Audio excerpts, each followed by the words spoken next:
Sziasztok! Ismét a férfi nézőknek készítek egy olyan videót, amiben megnézzük, hogy mire vágyik a szeretett személy, mi az, amit szeretne, mi van vele, mi az, amit jó, hogyha tudtok, de minden vagy bármi, amit kapunk üzenetképpen, amit kapunk információt, úgyhogy, de kifejezetten most azok számára készül, akik a férfi nézők számára, többnyire férfi nézők, akiknek a szeretett személyük,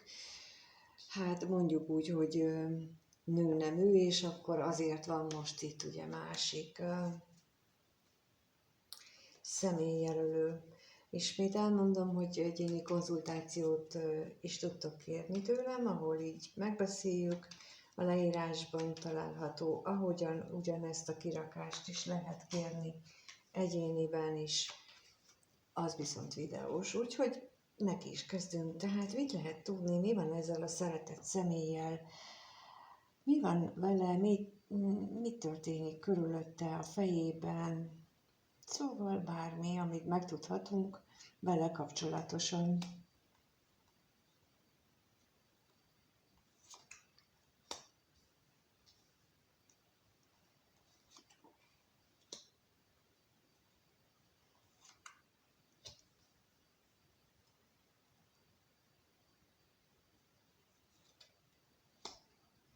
Úgy látom, meglehetősen nehéz időszakot él át, mert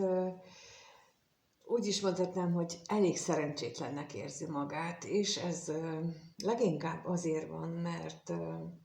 elképzelhető, hogy a mostani energiák rá is úgy hatnak, hogy szembesült a saját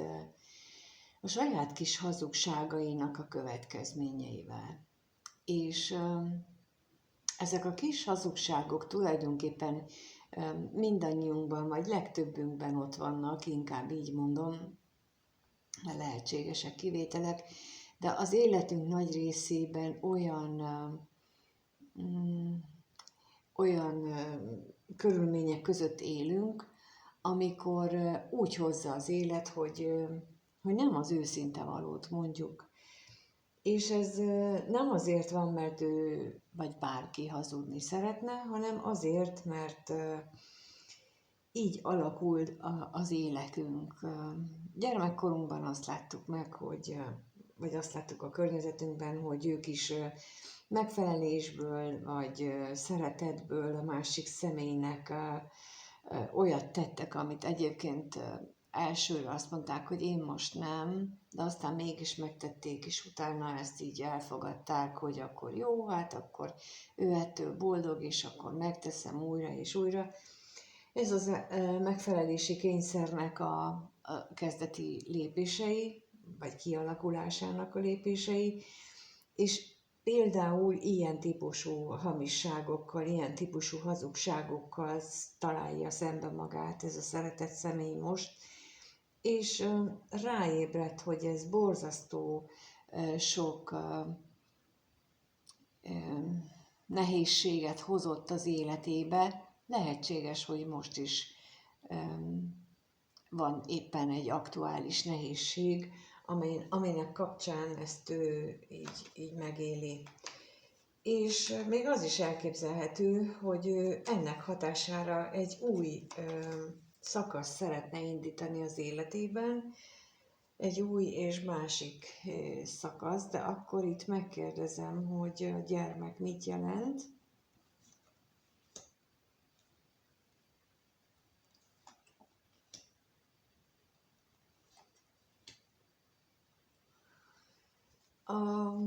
Ez az új szakasz, ez jelentheti az ő gondolataiban azt is, hogy eddig olyan érzésekről hitte azt, hogy azok mély és valódi szereteten alapuló érzések, amelyek most úgy kiderülnek, hogy hát közösen volt hozzá. De ez is teljesen természetes és normális, hogyha így éljük meg, mert ahogy fejlődünk öregszünk, mondjuk így, és ezzel együtt fejlődik is valamilyen szinten a lelkünk, a tudatunk, úgy változnak az érzelmekhez, illetve bármi máshoz kapcsolódó hozzáállásunk, gondolataink, elvárásaink, és ő most egy ilyen szakaszba jutott, ahol azon gondolkodik, hogy mit csináljon, tehát hogy egy nagyon mély érzést lehet benne, és nem tudja eldönteni, hogy engedjen ezeknek az érzéseknek, vagy sem.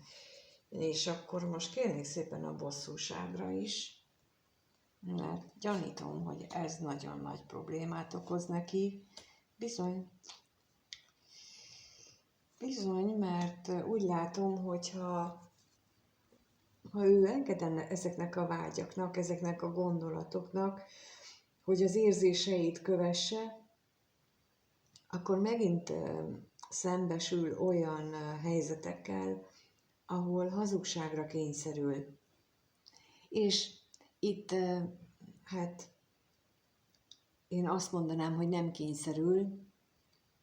csak még esetleg nincsen felkészülve arra, hogy ő vállalja a felelősséget azért, hogy én most valakinek fájdalmat fogok okozni. Mert nagyon sokan vagyunk úgy, hogy főleg amikor még nem vagyunk a tudatosságnak semmilyen szintjén gyakorlatilag, tehát ilyen nagyon robotszerűen éljük az életet, akkor azt mondjuk, vagy azt hisszük, hogy nekünk nem szabad fájdalmat okozni senkinek. De ha ez ütközik a mi sorsfeladatunkkal, életfeladatunkkal, akkor bizony okozunk fájdalmat. Ahogy nekünk is okoznak mások fájdalmat. És ezt nem lehet elkerülni, mert ezek a fájdalmak tanítanak bennünket, és tanítják a másik felet is arra, hogy változtasson, vagy elgondolkodjon legalább az élethelyzetén. És itt szerintem, amit mondtam, hogy ő nagyon rosszul érzi magát, nagyon rosszul éli meg a pillanatot, vagy a jelen helyzetet, abban mögött ugyanúgy ott van a fájdalom, ugyanúgy ott van a szomorúság, mert ez a lap az azt is jelenti, hogy ő nagyon nem csak, hogy nem jól érzi magát, hanem hogy tényleg lehetnek olyan lelki, vagy akár fizikai fájdalmai is, ami akkor következik be, hogyha már régóta cipeljük azt a lelki fájdalmat, és ilyen tévképzetek miatt, mint hogy nem akarok másnak fájdalmat okozni, és közben nem veszem észre, hogy esetleg már nagyon régóta fájdalmat okozok, mert azt hiszi időnként az ember lánya, hogy nem tudja a másik személy, nem érzi azt, hogy én ezt így kötelességből csinálom, és nem őszinteségből, és bizony, amikor ez történik, akkor ugyanúgy fájdalmat okozok, csak nem direkt módon. Tehát ez a fajta megélés, ez is egy hazugság. És erre is például rá kellene jönnie, de az is lehet, hogy egyelőre például azért vitázik magában, azért agyal ezen olyan sokat, mert ezt nem akarja elfogadni, hogy ő bizony eddig is fájdalmat okozott. Nagyon gyakran van, hogy nem akarjuk ezt elfogadni, hogy mi már eddig is bántottunk másokat, még ha nem is akartunk akkor is. És akkor még itt a szerencsétlenségre kérek.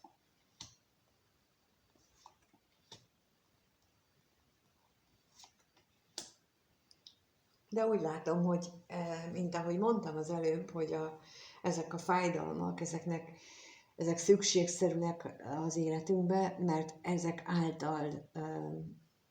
tekintünk magunkba, őszintén a fájdalmak hatására ismerjük be azokat a hibákat, azokat a dolgokat, amelyeket egyébként szégyellenénk, vagy szégyellünk, még magunk előtt is, szégyenletesnek tartjuk, de ez megint csak egy ilyen gyermekkorban, vagy a felmenőktől örökölt hitrendszerből eredő szégyenkezések ezek, úgyhogy ezeket ezeken lehet változtatni, sőt, célszerű lenne változtatni, mert ezek akadályozzák meg. Úgyhogy ő most egy ilyen helyzetben van, hogy azon dilemmázik, hogy merje követni azokat a mély érzéseket, ami a szívében van, vagy inkább maradjon minden úgy, ahogy eddig volt, mert az úgy eddig is volt valahogy. Jó, akkor megnézzük, hogy jössz te a képbe az ő életében, mit gondol ez a szeretett személy, mit gondol a nézővel, aki férfi, nézővel kapcsolatosan, aki férfi. Mit gondol ez a szeretett személy a nézővel kapcsolatosan?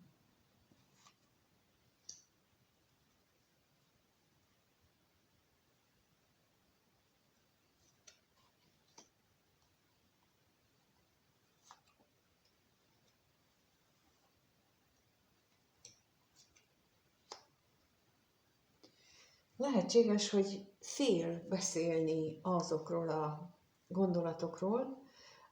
amit az előbb is láttunk, tehát hogy ő min gondolkodik, sőt, esetleg, hogy mivel szembesült, vagy milyen őszintétlenségeket fedezett fel akár saját magában, és én itt most inkább a saját magát érzem, és nem azt, hogy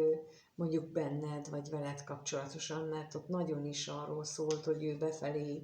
befelé figyelt. Itt viszont arról is van szó, hogyha veled kapcsolatos gondolataiban, hogy fél beszélni arról, hogy a találkozások elbizonytalanították őt, hogy a vágyaival kapcsolatosan, és akkor itt megint ahhoz csatolok vissza, amit az előbb látunk, hogy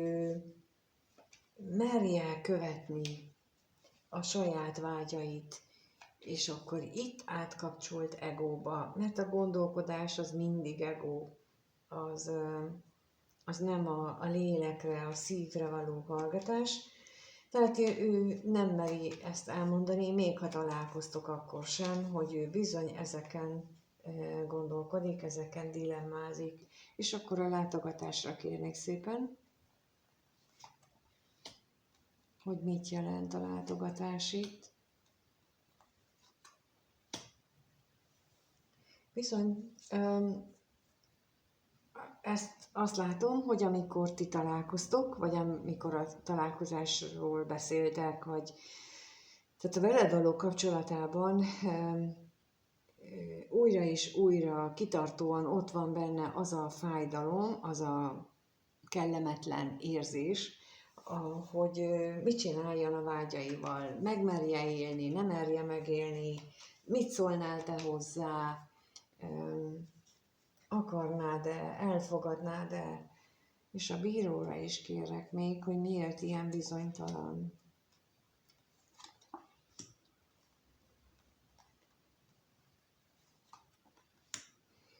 Hát bizony, azért, amit az előbb is mondtam, hogy ő szembesülhetett néhány olyan dolgával, amire nem büszke most. Tehát most inkább azt gondolom, hogy nem elfogadja azt, amit talált, hanem minősíti és rossznak minősíti, amit maga a saját viselkedésében talált, és bár reménykedik abban, hogy ez nem lesz hatással a kapcsolatotokra, mégis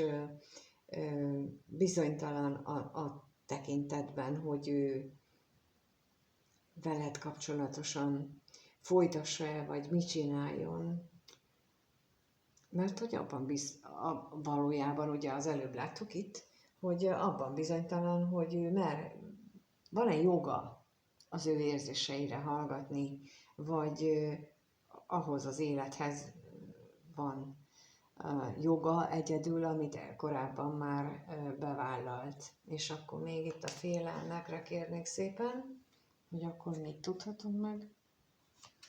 a félelmekről.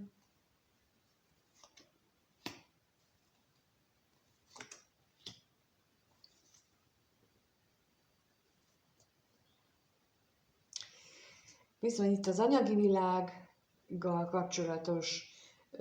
gondolatok is vannak, és az előbb ugye az jött ki, hogy ő a gondolatai, hogy vállalhatja az érzéseit, itt pedig amiatt fél, hogyha ő esetleg vállalja az érzéseit, akkor az hogyan fog rá anyagi, tehát ebben az anyagi világban hatni, és akkor itt nem csak a pénzre, meg a vagyonra gondolok, hanem hogy hogyan csapódik ez le az ő életében. Tehát nem csak érzelmileg, hanem hogy a környezete mit fog hozzászólni, a családja, és bizony ez is nagyon nehéz neki, nagyon nehéz megélni, sőt, olyan nagyon fél ettől, hogy mit fognak hozzászólni, hogy azt érzékelem, hogy inkább ő megfutamodna, tehát hogy ő nem akar emiatt beleállni a saját érzései megélésébe, mert nagyon azt érzem, meg az jön most, hogy ő a megfutamodást választaná, hogy jobb maradjon csak minden úgy, akkor neki nem kell konfrontálódni senkivel, téged leszámítva, de azt betudja, hogy hát akkor te ezért, azért, amazért nem jókor jöttél, vagy nem úgy hoztál az élet, ahogyan az szerinte jó lett volna, és valójában pedig itt egy döntést kellene meghozni, hogy ő ezeket a régi hazugságait felváltja-e őszinteségre, és kimere állni a országvilág elé, és azt mondani, hogy nem, én ezt nem bírom, én ez nem én vagyok, ezt én nem így akarok élni, vagy továbbra is a megfelelés az, ami őt irányítja. Úgyhogy itt úgy látom, hogy te biztosan ezt kiváltod belőle, de megnézzük, hogy akkor egyébként mit érez még irántad, érez-e irántad valamit. Ez a szeretett személy, a férfi néző iránt érez-e valamit, mit érez iránta, úgyhogy erre kérünk szépen most, hogy ez a szeretett személy mit érez a férfi néző iránt. Mi az, amit iránta érez?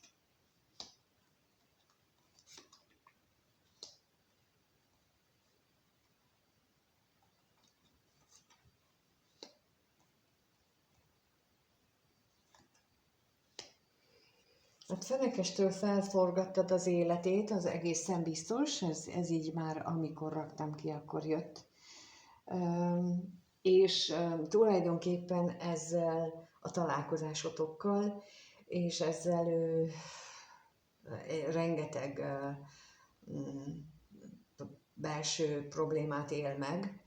de szerintem azért, mert amit az előbb láttunk, hogy így rá fényderült azokra a dolgokra, amit ő már nagyon régóta így el akart saját maga elől is takargatni, és ahogy te megjelentél az életébe, az egy hatalmas változást is elindított benne, és nem biztos, hogy ennek örül. Most akkor a halálra kérlek szépen.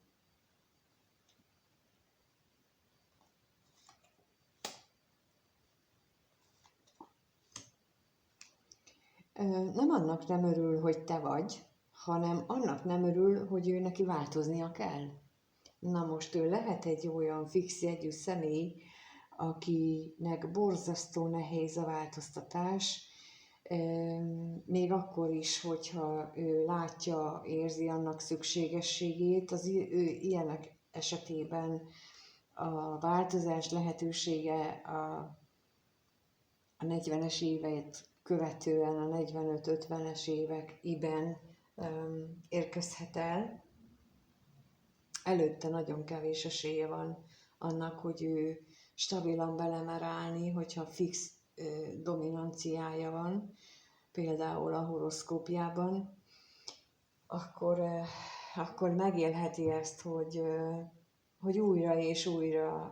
a fájdalmaival szembesül, és újra ellenáll a változtatásnak. És akkor itt a bosszúságra kérek most. Igen, és itt, ahogy raktam le, az jött közben, hogy csak ne volna olyan jó veled, olyan könnyű lenne úgy ott maradni abban, ahol volt, de hát nagyon jól érzi magát veled, és nagyon szeret veled lenni, és nagyon, nagyon élvezi a találkozásaitokat. De, mint mondtam, ő nem képes mozdulni, de akkor itt a látogatásra kérek. Bizony itt vagy, megjelensz neki, mint a szívének a választottja, aki tengernyi gondolatot indított el benne, és még itt az utazásra, aki olyan kitartó vele szemben is, ez ő neki furcsa, lehet, hogy szokatlan érzéseket, lehet, hogy mondta is, hogy a te kitartásod, a rajongásod, azok a dolgok, amiket te mondasz neki, vagy megtapasztal általad, vagy tőled, akkor ez neki nagyon jól esik, de nagyon elgondolkodtatja, megijeszti, és akár félelemmel is eltöltheti, mert hogy ha például ezt ő korábban nem élte meg, akkor ez most hiheti azt is, hogy ez nagyon is csak ilyen látszat dolog, és hogy te valójában nem ilyen vagy, és ilyeneken jár az agya, hogy tudsz-e olyan lenni hosszú távon is, vagy csak most vagy ilyen, és meddig tart ez? 1 hónapig, 5 hónapig, 1 évig, 5 évig, szóval, hogy itt ő nagyon nagyban van, amit az előbb is mondtam, hogy ő nagyon ennek a világnak a fogja, mondjuk így, nem mer a lelkéből élni, nem meri megélni a lelki a belső hangjá által sugall dolgokat, annak ellenére, hogy te vagy számára a szívének a kedves személy, a szívének a választottja, és mégis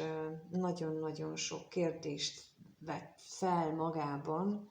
veled kapcsolatosan, hogy most mit csináljon. És ugye láttuk már az előbb, hogy nagyon mély érzései vannak, és itt egyértelmű, hogy akkor ezek veled kapcsolatosak. Azok a mély érzések, amik ott legelől kijöttek. És megnézzük akkor, hogy fog-e veled bármilyen kontaktust létrehozni, kapcsolatba lépni, találkozás vagy kommunikáció szintjén, mi várható ettől a szeretett személytől, a férfi nézőnk, mire számíthat a következő 1-2 hétben, mi az, amire számíthat a férfi nézünk a következő 1-2 hétben.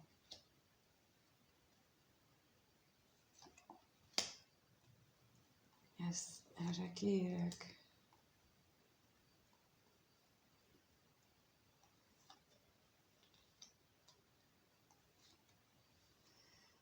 Láthatóan továbbra is a dilemmázásnál tart, annak ellenére, hogy azért a jelenlegi energiák nagyon nagy hatással vannak rá, és mindegyik abba az irányba tolja, hogy merjen új életet kezdeni, merjen újítani az életén, merjen változtatni az életén, de ő úgy látom, hogy egyelőre a stabilitást, a kitartást választja, mármint a jelenlegi élethelyzete melletti kitartást választja, és akkor még akkor is, hogyha ez bizony eltávolodással járhat. És akkor a bíróra kérnék szépen.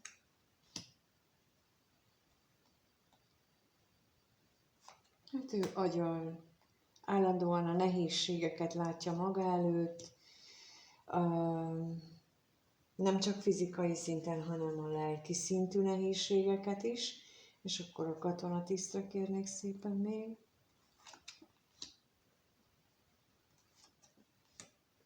És úgy tűnik, hogy függetlenül attól, hogy benne milyen vágyak vannak, az is lehet, hogy újra és újra lemondja a találkozást, és az egója, az elme hatására, ez a túlzott gondolkodás hatására ő nem mer beleállni a valódi dolgokba, és még itt a halálra kérnék szépen, hogy milyen átalakulások lehetségesek. Mit hagy maga mögött? Hát, bizony azt látom, hogy ő még azon is elgondolkodik, hogy téged maga mögött hagyjon, mert ha például neki van egy kapcsolata, akkor azt jobban félti, mint a ti kapcsolatotokat, abban azt ő jobban meg szeretné tartani. Ugyanakkor pedig, tehát itt nagyon azt érzem, hogy ő nem képes a változtatásra, még nem képes. Ha ez így veled rezonált eddig, tehát a helyzet maga megegyezik a tiéddel, akkor azt tudom mondani, hogy hát vizsgáld meg, hogy miért vagy ebben a kapcsolatban, főleg, hogyha te egy harmadik személy vagy, akkor mi az, amiben te neked magadnak kellene fejlődni, változni, mert egy ilyen például 3-as kapcsolat az mindig azért jön, hogy az a személy, aki a harmadik, ő neki valamilyen olyan sérülése van, olyan hitrendszere, amelyeket felül kellene vizsgálnia,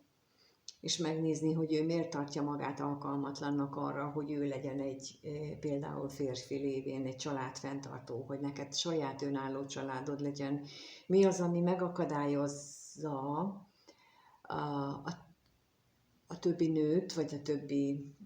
társjelöltet abban, hogy hozzád kapcsolódjanak, és ez benned van a hiba, benned van a távolságtartás, benned van az, amit ki kell cserélni, ahhoz, hogy olyan személy érkezzen az életedbe, akire te vágysz. Tehát neked kell ahhoz változni, a te általad kisugárzott energiához tud kapcsolódni egy másik, és itt is az lehet, hogy nem elég, az ő számára nem elég az az energia, amit te kisugárzol, nem azt jelenti a számára, hogy te biztonságot tudsz neki adni. És lehet, hogy te most az egóddal azt gondolod, hogy de te tudsz. Ő viszont nem ezt érzi. Ő viszont mást érez, és ezért nem melletted dönt. Mert nem érez téged stabilnak, és neki pedig szüksége van arra. Úgyhogy ha ez eddig stimmelt veled, akkor kérlek ezen gondolkodjál el, hogy mi az, ami téged visszatart, és ha ő, ugye azt láttuk az elején, hogy ő saját magával kapcsolatban ráébredt, hogy mennyi mindent eltorzítva élt meg, akkor neked is célszerű ezt megnézni, hogy te is hogyan torzítottad el a dolgaidat, az életedet, a gondolataidat, az érzéseidet eddig, és mi az, ami téged mellékvágányra, vagy egy másik vágányra vitt, kinek akartál megfelelni, miért úgy akartál élni, miért úgy csináltad. Úgyhogy ezt javaslom, ezeket átgondolni, ezeket a kérdésekre válaszolni, mert például, ha eljönnél a konzultációra hozzám, akkor ilyeneket kérdeznék tőled, hogy miért. Mindig ott kezdünk, hogy nézzünk szembe a saját kis téveszméinkkel, és ismerjük el őket, nem kell szídni magunkat, hogy milyenek voltunk, hát olyanok pont, amilyenekre képesek vagyunk. A lényeg az, hogy ismerjük el, és akarjuk megváltoztatni. És innentől kezdve indulnak a magasabb szintre lépése lehetősége, és amikor ez megtörténik, olyankor jön be az a társ, akire vágysz, aki ugyanazt tudja neked adni, amire te is vágysz, mindaddig, ameddig ezt így nem oldjuk fel magunkban, addig ez lehetetlen, egyszerűen nem lehetséges. És mondom ezt, hogy azután, hogy én ezt így végigcsináltam, és ezt megtapasztaltam. Ha szeretnétek egyéni konzultációt, vagy egyéni kirakást, mint mondtam, a leírásban megtaláljátok, de örülök annak is, hogyha megírjátok kommentben azt, hogy ti észrevettetek-e már magatokon olyat, hogy mivel vittétek tévútra magatokat, mi volt az, amit rosszul láttatok, és nagy nehezen, vagy nem nehezen, vagy könnyedén beismertetek, aztán megváltoztattátok, szóval ezzel kapcsolatosan, vagy megírni nekem, az is nagyon jó, hogyha ilyen egyénibe írjátok meg, azért is hálás vagyok minden visszajelzésért, köszönöm szépen, és köszönöm a lájkot is, ha tetszik a videó, meg a feliratkozást. A feliratkozásra mondanám, hogy az 5500-as, amikor elérjük, arra van nekem már kitalálva, hogy milyen meglepít tartogatok, aminek szerintem mindenki fog örülni, és ezért, meg azért is, hogy minél több a reakció, meg az interakció egy-egy videóra, akkor annál több mindenkinek ajánlja ki, és bizony sokan szóltak azért is, hogy hiába teszem ki a videókat, nem is kap róla értesítést, de hogyha így azt látja az algoritmus, hogy reakció megy egy-egy videóra, akkor azt értelmezi, hogy no, akkor ezt érdemes másnak is megmutatni, és akkor így mutatja meg a többi embernek is, akinek talán ugyanúgy van benne egy hasznos mondat az életében, amit fel tud használni. De minden esetre köszönöm, hogy itt vagytok, és mindenkinek minden jót kívánok, sziasztok!